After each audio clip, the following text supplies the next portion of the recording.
Alien is a radical break with science fiction and that sanitized view of space.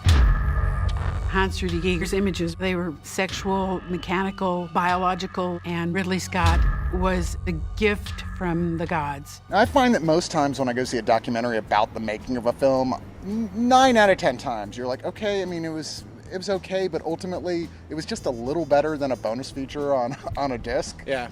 That's not the case here, I don't think. No, there's a lot of new information, stuff I'd never heard about, stuff that Dan O'Bannon really kind of cribbed from. It's always fun when they did do the actual kind of making of the chestburster scene, when actors aren't really in on it or they don't know what to expect, and seeing their real reactions.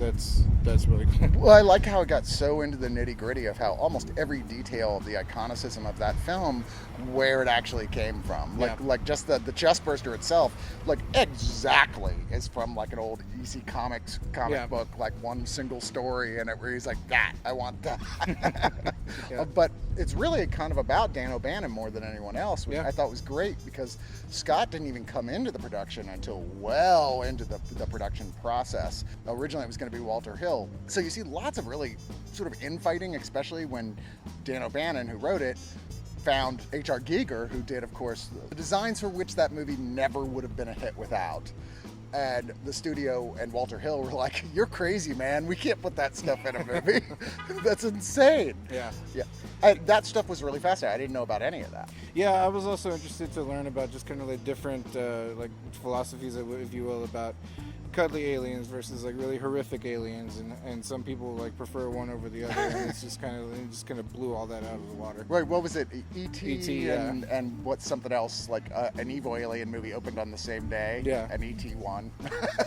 But Alien is an unassailable masterpiece, I think, in most people's opinion. And if they don't feel that way, they're wrong. I haven't felt the need to like rewatch E.T. in a long time, and I watch Alien all the fucking time. Yeah, that's true. I come back to that one regularly. Yeah, I think this is on the level of Jodorowsky's Dune, is one of those making ofs that really gets into the subtext and the meaning and the psychology of the film in a way that is really important to help better understand what is a classic of 20th century cinema. Yeah. Alien was talking about something that we're still not comfortable addressing.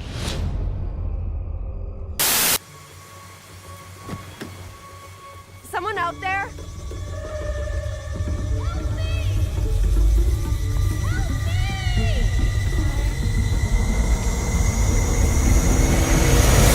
In the Tall Grass, it's Joe Hill working with his dad, one of 2 short stories they've done together. Okay, I didn't know that, yeah.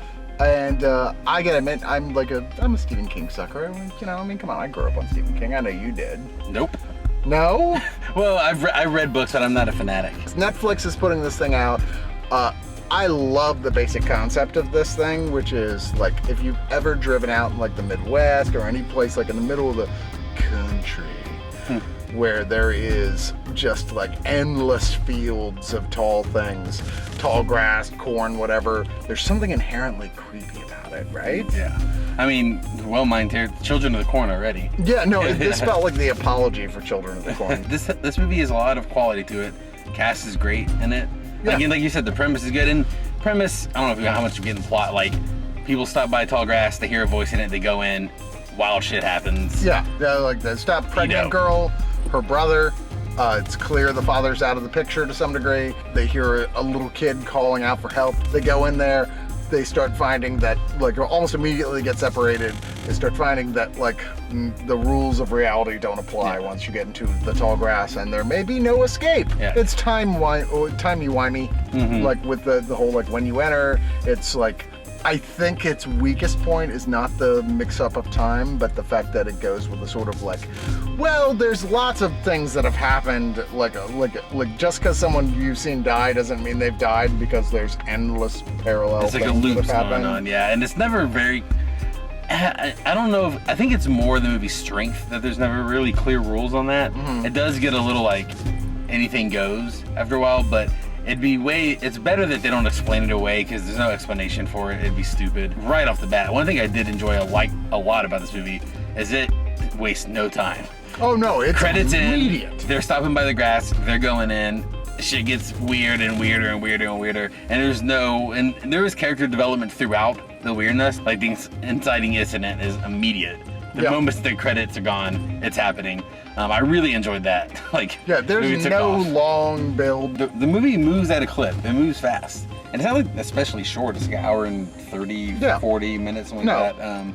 But it's well paced and well made. It's the director of Vincenzo Natali, who did Cube and Splice. And this is definitely the guy to do this, because a bunch of people, some of which are strangers, trapped in a maze. Yeah. And you're like, oh, the guy who did Cube. Yeah. Okay. We like this movie, both. But it does feel like a Netflix movie. It's got that weird sheen that Netflix movies kind of have on top of them. You're like, 15 minutes in, was this on Netflix? Yeah, there seems to be, I don't know what it is, but there's like I haven't nailed it down. There's a quality ceiling to Netflix movies that they just can't quite get through. Yeah. And there's a lot of movies. There's something about it. To say like when it hits Netflix and it's October soon and it's time for a horror movie, you're not going to be sad about this one. It gets brutal. I think overall the first 2 acts of this work almost flawlessly.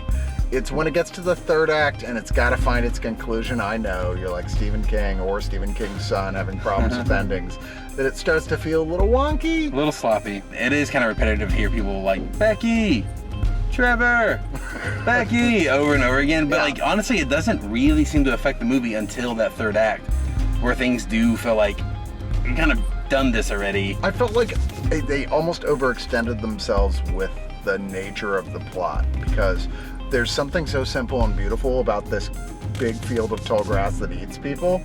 And I was like, I feel like you shouldn't have gone much past that. There's just a level of like, well, you've just set this up where you have no rules anymore. Yeah. There's just no rules. So that's what I feel less invested. With like the stakes, when it's having super clear. Yeah. Which is an advantage for most of the movie, but when you get to your ending, if there's no clear stakes, it's kind of hard to like. You've got to set a specific set of rules. Yeah. And if your rule is there are no rules, it's hard to stay really super invested. It kind of pulls some of the punch out of the movie too, because there's some brutal shit that happens, but then like if like things are repeating, things are happening, like it's hard to get super invested in what you've seen. I would argue that this is still well worth a watch, though. I think when this comes on Netflix, I think a lot of you guys are going to really enjoy it. It's a cool idea. I mean, there are some genuinely kind of scary stuff in here, but what sells it, it's just an interesting story. Yeah. It's fun to watch. It's in and out. Yeah. There's no time wasted. For the horror aficionado, it's going to be like a fun movie. For someone who's like, if you're like in a relationship or friends with someone who's like really scared of horror, like doesn't want to mess with it, this might be a good one actually, because it's not too jumpy and too gory and too scary. Yeah. And it's like, but it's still like creepy, like, and it's something that both aficionados and laymen I think will enjoy. Agreed. This is nuts! It's only a field. What's happening? He went the other way! No! I saw a sign out front. Help wanted? Yes. All right, kiddies, it's time for another tale of terror from the Mortuary Collection. Well, that's what I felt like they should have introed this movie as, because it's basically Tales from the Crypt or Creepshow. Yeah, or a whitewashed Tales from the Hood. Right. Well, which I guess was a blackwash Tales from the Crypt. I don't know. Is that appropriate? Can I even say that? I don't know. Mortuary Collection is definitely an attempt to get back to that sort of really creepy host in the framing device who tells people stories. In this case, creepy host being Clancy Brown, which, you know, I mean, come on, that's a gimme, right? The guy's like, he's getting older as an actor, and he's kind of like, you know, I'd kind of like a gig I could keep coming back to.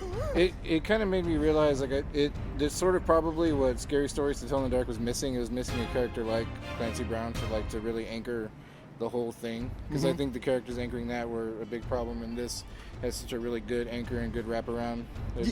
Yeah, he's a mortuary owner in the huge creepy house up on the hill, and right after a funeral for a child, he finds there's a person still in the house, which is a young 20-something lady.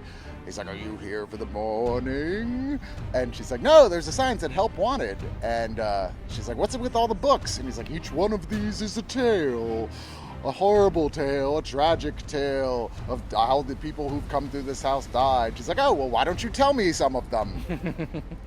And so he does. Nice and simple. Yeah, and she comes back after each one and is like, has something snarky to say about it.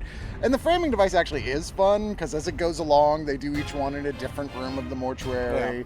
And Clancy Brown is just kind of chewing up the scenery, having a great time. And that itself, the twist in that, although silly, is fun. Yeah, I even liked how, since these are all set in the same town, there's like recurring characters in each one, like the doctor, who was fucking hilarious. It was in a bunch of the stories. That dude was really cool. Yeah.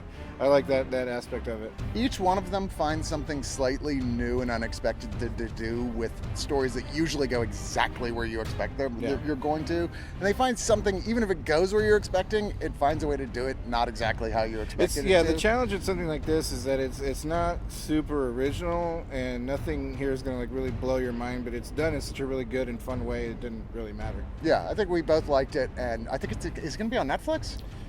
It'll be somewhere soon. I think they're shopping it around.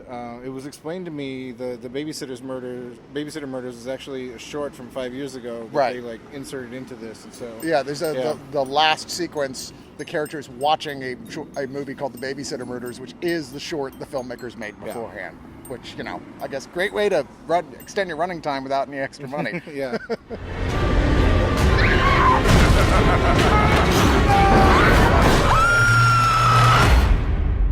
Well, I didn't see that one coming.